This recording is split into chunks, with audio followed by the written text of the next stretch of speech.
Assalamualaikum warahmatullahi wabarakatuh. Salam sejahtera untuk kita semua. Baik, sebelumnya saya ingin memperkenalkan diri terlebih dahulu. Nama saya Faris Putra Pratama. Saya merupakan mahasiswa Fakultas Ekonomi Prodi Akuntansi angkatan 2021 Universitas Maritim Raja Ali Haji.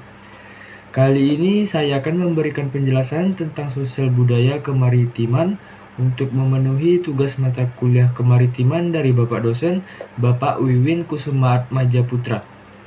Adapun submateri yang saya bawakan yaitu yang pertama, sejarah kemaritiman, kedua masyarakat kemaritiman, ketiga budaya kemaritiman, dan yang keempat sosial budaya maritim di Kepulauan Riau.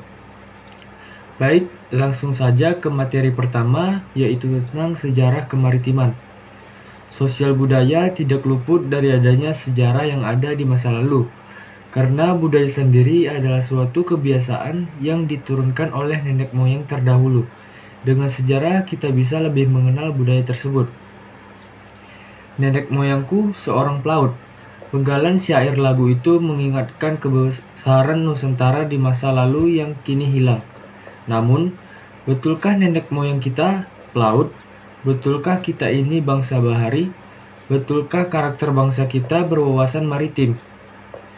Berikut penjelasannya. Kebudayaan nenek moyang bangsa Indonesia sebagai bukti awal kemaritiman Indonesia. Nenek moyang bangsa Indonesia adalah bangsa Austronesia yang kedatangannya ke Kepulauan Nusantara ini mulai sejak kira-kira 2000 tahun sebelum Masehi. Masa kedatangan mereka itu termasuk dalam zaman Neolitikum yang memiliki dua sub kebudayaan dan dua jalur penyebaran. Pertama, cabang kapak persegi yang penyebarannya bermula dari daratan Asia melalui jalur barat dengan Austronesia sebagai pendukung kebudayaan tersebut. Kedua, kebudayaan kapak lonjong yang penyebarannya melalui Jawa Timur dengan bangsa Papua Melanesoid sebagai bangsa pendukung kebudayaan tersebut. Penyebaran kedua kebudayaan ini merupakan gelombang pertama perpindahan bangsa Austronesia termasuk Papua Melanesia yang akhirnya melebur menjadi Austronesia ke berbagai daerah atau pulau-pulau di Indonesia. Gelombang perpindahan bangsa Austronesia terjadi pada zaman logam yang membawa jenis kebudayaan baru yang disebut dengan istilah kebudayaan Dongson. Hasil penelitian menginformasikan luasnya bahasa Austronesia dari Madagaskar di barat dan Pulau Paska di timur, dan dari Formosa di utara sampai Selandia Baru di selatan. Sehingga dapat disimpulkan, wilayah Indonesia merupakan etape kedua dari perpindahan bangsa Austronesia selanjutnya. Lebih dari itu, jika penyebaran nenek moyang bangsa Indonesia bisa mencapai pula untuk pulau yang berjarak sangat jauh dari asal bangsa itu, dan juga terpisahkan oleh lautan yang luas. Dapat dipastikan mereka mempunyai peralatan yang dipergunakan menyeberangi laut, yaitu perahu. Dengan kata lain, nenek moyang bangsa Indonesia adalah bangsa pelaut, yang tentu saja budaya maritim sebagai produk. Sebagai contoh, mereka memiliki pengetahuan yang cukup tinggi tentang laut, angin, musim, bahkan ilmu falak atau perbintangan sebagai pengetahuan untuk bernavigasi. Lanjut ke submateri yang kedua, yaitu tentang masyarakat maritim. Seperti yang kita ketahui, Indonesia memiliki beragam suku bangsa, bahasa, dan keunikan budaya atau adat istiadat yang sangat menarik untuk diketahui. Dan salah satunya adalah kehidupan masyarakat maritim dengan ciri dan karakteristik yang sangat khas dari setiap wilayahnya. Masyarakat maritim merupakan kumpulan atau kelompok orang yang menggantungkan hidupnya atau mata pencahariannya di wilayah maritim. Usaha yang paling berpotensi untuk wilayah maritim adalah usaha di bidang perikanan seperti petani tambak dan nelayan. Karena letak wilayahnya yang berdekatan dengan laut, membuat sebagian besar masyarakatnya lebih cenderung memilih mata pencaharian sebagai nelayan. Adapun karakteristik yang dimiliki oleh masyarakat maritim, yaitu pertama, memiliki ketergantungan terhadap lingkungan. Kondisi lingkungan sangat berpengaruh besar terhadap keberhasilan suatu usaha perikanan dan memiliki peranan penting bagi kehidupan sosial dan ekonomi masyarakat pesisir. Dengan potensi sumber daya alam yang ada, akan sangat disayangkan jika tidak dimanfaatkan dengan tepat dan benar. Merupakan suatu hal yang sangat membanggakan tentunya bagi kita masyarakat Indonesia dan menjadi kewajiban kita untuk menjaganya. Selain itu, perlunya menjaga keseimbangan ekosistem yang ada di alam agar terciptanya lingkungan yang sehat, bersih, dan mendapatkan hasil alam yang berlimpah. 2. Memiliki ketergantungan terhadap musim. Kehidupan masyarakat maritim, khususnya nelayan kecil, memiliki ketergantungan terhadap musim. Nelayan akan sibuk pergi ke laut untuk mencari ikan pada saat musim penangkapan.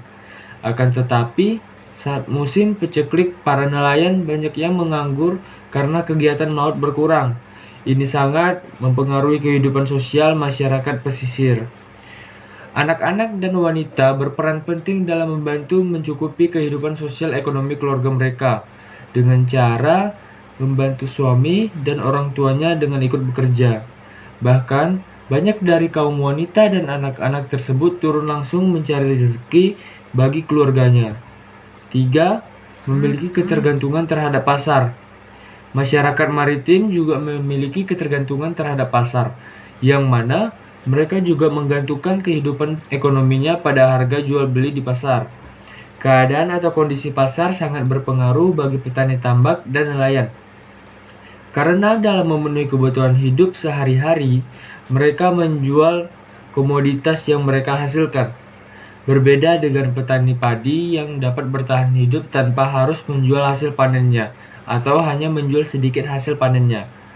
Beberapa karakteristik pada kehidupan masyarakat maritim memiliki implikasi yang penting. Mereka peka terhadap harga yang sedang ada di pasaran. Maka, perubahan pada harga perikanan akan sangat mempengaruhi terhadap kondisi kehidupan masyarakat pesisir, yaitu sosial ekonomi masyarakatnya.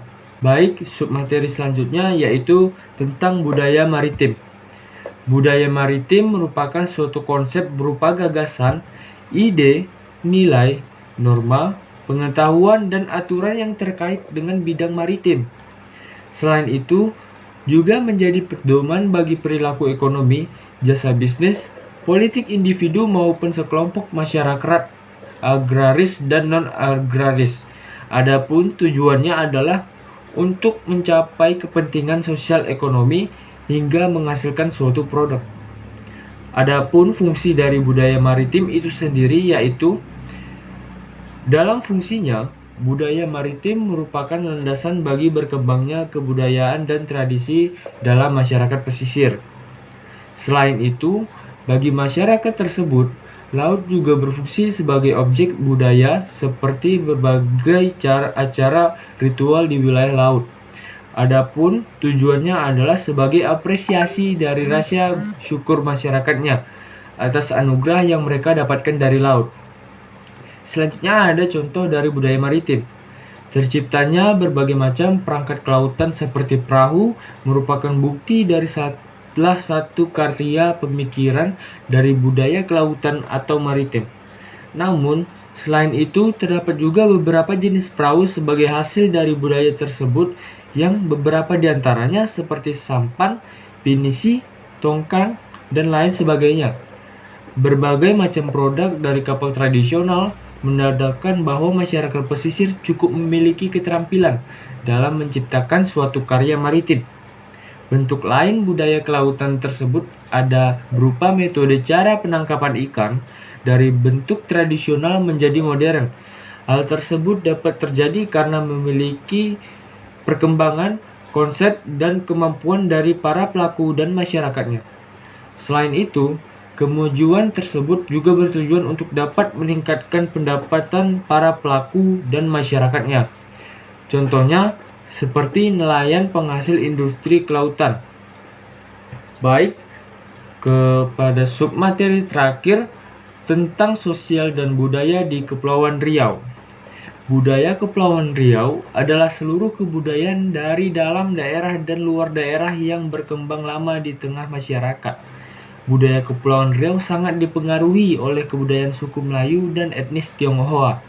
Beberapa suku contohnya Jawa, Bali, Bugis, Batak, dan kebudayaan Eropa juga berpengaruh pada beberapa bidang kebudayaan. Budaya Kepulauan Riau juga dipengaruhi oleh budaya umat Islam. Suku Melayu akan berkembang di Kepulauan Riau juga merupakan suku berasas Islam. Selain agama Islam, budaya Kepulauan Riau juga sudah terpengaruh oleh budaya keagamaan umat Buddha, Kristen, dan Konghucu. Adapun wujud kebudayaan dari Kepulauan Riau seperti rumah adat, upacara adat, tarian, pakaian adat. Baik, itulah materi terakhir yang dapat saya sampaikan. Kesimpulannya, sosial budaya maritim sangat erat hubungannya dengan lingkungan sekitar, terkhusus daerah pesisir atau laut. Baik, terima kasih sudah melihat video ini. Semoga bermanfaat untuk kita semua. Saya tutup. Wabillahi taufik wal hidayah. Wassalamualaikum warahmatullahi wabarakatuh.